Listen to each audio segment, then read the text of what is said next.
साथियों नमस्कार। आपका स्वागत है मेरे YouTube के चैनल में।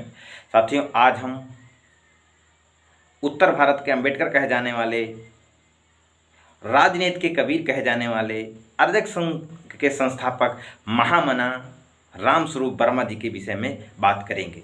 महामना रामस्वरूप वर्मा का जन्म कानपुर देहात के गौकरण नामक ग्राम में 22 अगस्त 1923 को हुआ था। महामना रामस्वरूप वर्मा की प्रारंभिक शिक्षा कानपुर देहात में भोगनीपुर एवं पोखराया में प्रारंभिक शिक्षा ग्रहण की। उसके बाद वह उच्च शिक्षा के लिए इलाहाबाद विश्वविद्यालय से उन्होंने एमए एवं विधि की शिक्षा ग्रहण की। एमए उन्होंने हिंदी से किया, लेकिन उनका इतिहास में इतनी अच्छी रुचि थी कि बगैर इतिहास के छात्र रहने के बावजूद भी वह प्रशासनिक सेवा की परीक्षा में अच्छे अंक उत्तीर्ण किए इतिहास के द्वारा। और उन्होंने इंटरव्यू देने से मना कर दिया क्योंकि वह अपने समाज के लिए काम करना चाहते थे, क्योंकि वह छात्र जीवन से ही राजनीतिक थे, लेकिन कभी भी उन्होंने राजनीति में छात्र जीवन में खुल करके काम नहीं किया। महामना रामस्वरूप वर्मा सर्वप्रथम 1957 में भोगनीपुर विधानसभा से निर्वाचित हुए।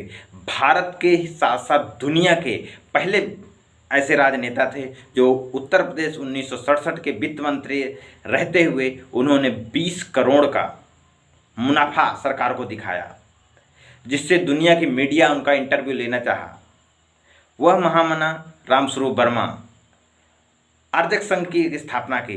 आरएसएस संघ एक वह ऐसा संगठन था, ओबीसी एससी एसटी के लोगों को जोड़ने का संगठन था। ओबीसी एससी एसटी के जोड़ करके वह सामाजिक जन जागृति का संगठन था, जिसके द्वारा मनवादी ब्राह्मणवादी व्यवस्था से बचा जा सके और जो कर्मकांड पाखंडवादी है उस व्यवस्था को लात मार करके एक मानवतावादी व्यवस्था को स्थापित करने के लिए उन्होंने आरएसएस संघ की स्थापना की। डॉक्टर राम मनोहर लोहिया के बहुत ही करीबी और उनके विचारों का अनुसरण करने वाले थे डॉक्टर महामना रामस्वरूप वर्मा, जो कि डॉक्टर राम मनोहर लोहिया के बहुत ही करीबी थे और सबसे पहले सोशलिस्ट नेता थे जिन्होंने सक्रिय राजनीति में हिस्सा लिया और काफ़ी हद तक सफलता प्राप्त किया।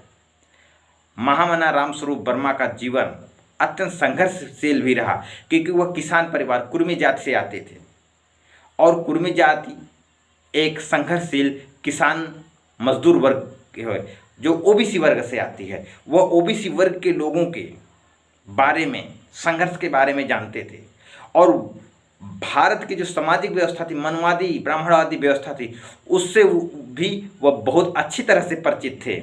इसीलिए उन्होंने एक नारा दिया था, मरेंगे मर जाएंगे लेकिन हिंदू नहीं कहाएंगे, क्योंकि वह जानते थे कि हम लोग ओबीसी एससी एसटी के लोग, हम लोग हिंदू नहीं हैं। हम लोगों को ज़बरदस्ती मनवादी लोग हिंदू बनाते हैं और हिंदू बना करके हमको अपना गुलाम बनाते हैं और गुलाम बना करके हमको राजनीतिक रूप से प्रयोग में लाते हैं। इसीलिए उन्होंने आरएसएस संघ की स्थापना की और आरएसएस संघ की स्थापना करके एक मानवतावादी व्यवस्था की स्थापना करने के लिए उन्होंने संगठन की स्थापना की और सामाजिक जनजागृति के द्वारा लोगों को शिक्षा और समाज की पाखंडता को दूर करने के लिए, शिक्षा में फोकस करने के लिए लोगों को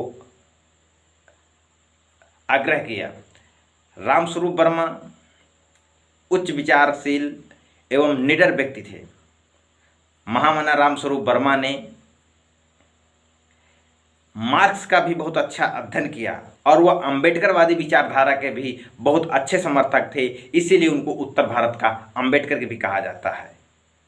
महामना रामस्वरूप वर्मा का जन्म बताया कि 22 अगस्त 1923 के हुआ और इस महापुरुष का जो महापरिनिर्वाण है, उनका देहांत है 19 अगस्त 1998 को हुआ।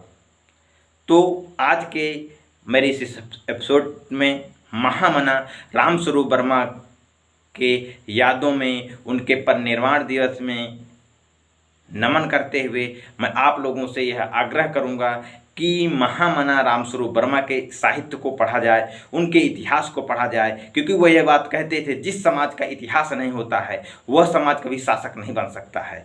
जिस समाज के लोग अपना इतिहास नहीं पढ़ते हैं वह लोग शासक कभी नहीं बन सकते हैं, और जिस समाज का इतिहास खत्म कर दिया जाता है उस समाज को भी खत्म कर दिया जाता है। इसलिए हर वर्ग के हर व्यक्ति को अपने समाज का इतिहास का ज्ञान होना बहुत ज़रूरी है। जब तक हम लोग इतिहास नहीं जानेंगे हम लोग अपना इतिहास नहीं लिख सकते हैं, और जब तक हम अपना इतिहास नहीं लिख सकते हैं तब तक हम लोग कभी शासक नहीं बन सकते हैं। इसलिए महामना रामस्वरूप वर्मा के विचारों को जन जन तक पहुँचाना चाहिए, और आशा करते हैं कि आप लोग भी महामना रामस्वरूप वर्मा के विचारों को जन जन तक पहुँचाएंगे, और किस प्रकार से उत्तर भारत में उन्होंने सामाजिक क्रांति की एक किसान के पुत्र होकर के।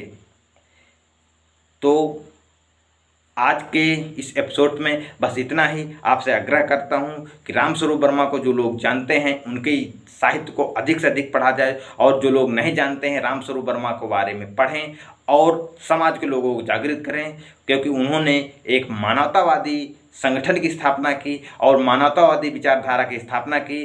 जय भारत, जय संविधान, जय विज्ञान।